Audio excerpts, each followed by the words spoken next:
sandali, kukunin natin yan. Ang kapatid ko, naghahanap ng shells. Dadalahin ko. Meron daw doon laki, wala mga tsinelas, so tatapang.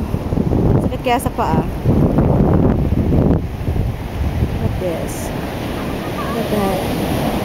Isn't that pretty?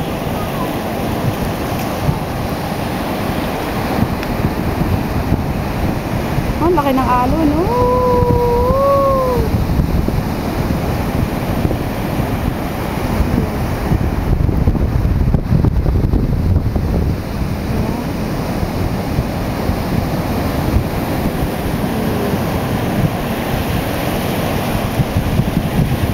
Tubig! Abutin na ako. Oh, right. That's Pacific Ocean. It's the Pacific Ocean. This is where they're gonna build the port, I think. For the big... Ay! Inabot ako ng tubig! Look, look! Inabot ako ng tubig! Naku, mahulog yung towel ko. Ay, naku, ay. Hold on. Puntahan ko yung sinasabi ng mga kapatid ko. Maganda daw na shell. Ito, meron dito magandang shell, oh. Saan? Ayan, daming isda, no? Uy, ang ganda nga, no? Ito yung mga shell. Ang bahay ng mga fish, oh. Kaya lang, ano. Ang daming isda. Tingnan natin yung mga isda.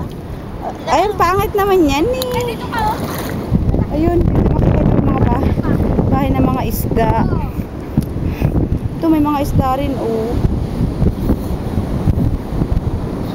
Nalilipat ako sa kabila. Ano ba yun? Madulas! Ay, madulas! Ano ba yun? Ayan, oh. Bahay nila. Baka na madulas ako. Ay, isa pa ko nga yung towel. Nahuhulog na yun. Tama yan. Corals. Corals, oh. Wala ka mo ito. Basta ko. Wala ka mata ko yung oh. Nakuha ng kapatid ko. Nasaan na ba? Kamay mo. Ganda, diba? Ayun po, oh. Bahay nila. Oh, dalawa siya, oh. Partner. Oh, partner. Oo nga, no. And diyan kami naliligo kahit nung high school ako, lagi kami pumupunta dito pag may mga kasi ano siya, parang malaking balon lang siya ng tubig. Palibutan na pa to. Diyan kami tumatalon. At least ako di pa tumatalon, diyan nakakatakot, eh. Okay. That's it for today. Bukas ulit. Ano daw yun?